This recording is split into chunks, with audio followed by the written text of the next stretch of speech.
Welcome back to SQL tutorial. इस video में हम बात करेंगे मेंबरशिप ऑपरेटर्स के बारे में। Membership operators includes in and not in operators. चलिए डायरेक्टली एग्जांपल्स के थ्रू समझते हैं।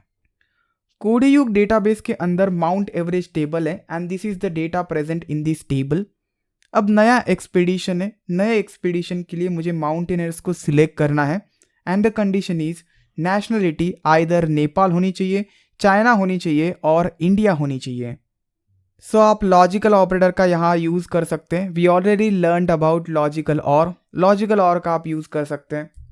I do select everything from Mount Everest where nationality equals India or nationality equals China और nationality equals नेपाल। तीनों में से एक भी कंडीशन ट्रू हो जाती है तो उस रिकॉर्ड को सिलेक्ट किया जाएगा। एंटर करने के बाद I got records with nationality Nepal और इंडिया और चाइना। सो इस क्वेरी ने एक एक रिकॉर्ड को विजिट किया इन दिस टेबल। सबसे पहले रिकॉर्ड को विजिट करने के बाद इट चेक नेशनलिटी नेपाल है and yes third condition true हो गई। एक भी कंडीशन ट्रू होती है लॉजिकल और के केस में तो उस रिकॉर्ड को सिलेक्ट किया जाता है। सो इस रिकॉर्ड को सिलेक्ट किया गया। Where age to this particular record having nationality Australia एक भी कंडीशन ट्रू नहीं हुई एंड अगर सभी कंडीशन फॉल्स होती है इन लॉजिकल और तो उस रिकॉर्ड को सिलेक्ट नहीं किया जाता है। So that's why we didn't get this particular record in output.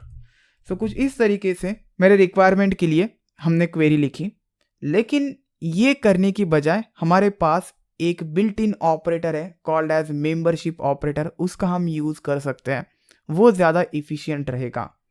इस केस में जस्ट आपको लिखना है query select all from Mount Everest where nationality and the operator is in एक ऑपरेटर है, nationality in and then आपको एक array लिखना है containing multiple values।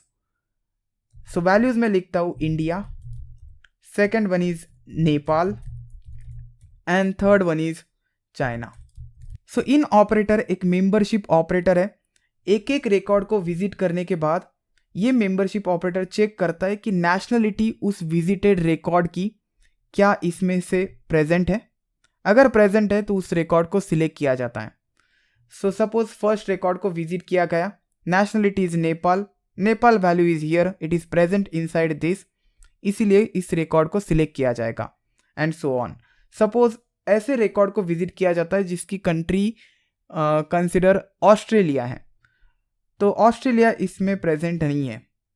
So nationality is not present into this and that's why उस record को select नहीं किया जाएगा। एंटर करने के बाद मुझे सिर्फ ऐसे रिकॉर्ड्स मिल जाएंगे जिनका नेशनलिटी इस लिस्ट में हो। इसका रिवर्स है नॉट इन, मैं यूज़ करके दिखाता हूँ आपको नॉट इन का। नॉट इन क्या करेगा, उन्हीं रिकॉर्ड्स को सिलेक्ट करेगा जिनका वैल्यूज़ इसमें से नहीं है। रन करने के बाद मुझे रिकॉर्ड्स मिल जाएंगे containing nationality Australia, UK and US. So not of India, Nepal and China. चलिए अब एक एसक्यूएल क्वेरी लिखते हैं। मेरी रिक्वायरमेंट्स अब ऐसी है माउंटेनियर्स को सिलेक्ट करने की। 3 कंडीशन है एंड तीनों कंडीशन सेटिस्फाई होनी चाहिए। First condition is age should be greater than और equal to 30। Second condition is nationality either India और नेपाल होनी चाहिए and third condition is height should be in between 5000 to 7000।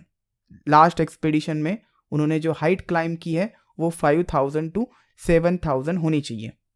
तीनों कंडीशन सेटिस्फाई होनी चाहिए, इसीलिए हमें लॉजिकल एंड ऑपरेटर का यूज़ करना पड़ेगा।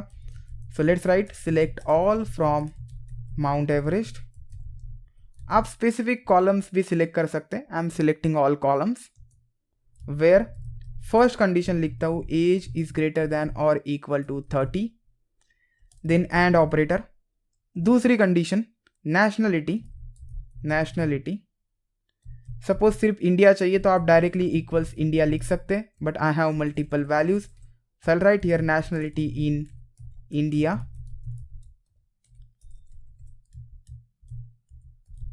And Nepal,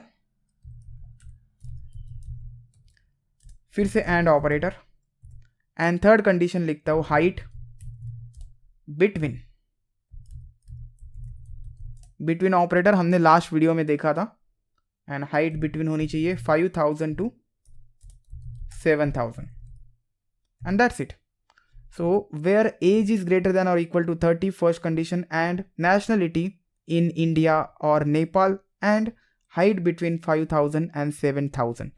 So between include कर देता है इन दोनों वैल्यूज को, 5000 and 7000 को भी एंटर करने के बाद वी गॉट 4 रिकॉर्ड्स जिनका एज ग्रेटर देन और इक्वल टू 30 है, नेशनलिटी आइदर ऑफ इंडिया और नेपाल है, एंड हाइट 5000 and 7000 के बीच में है.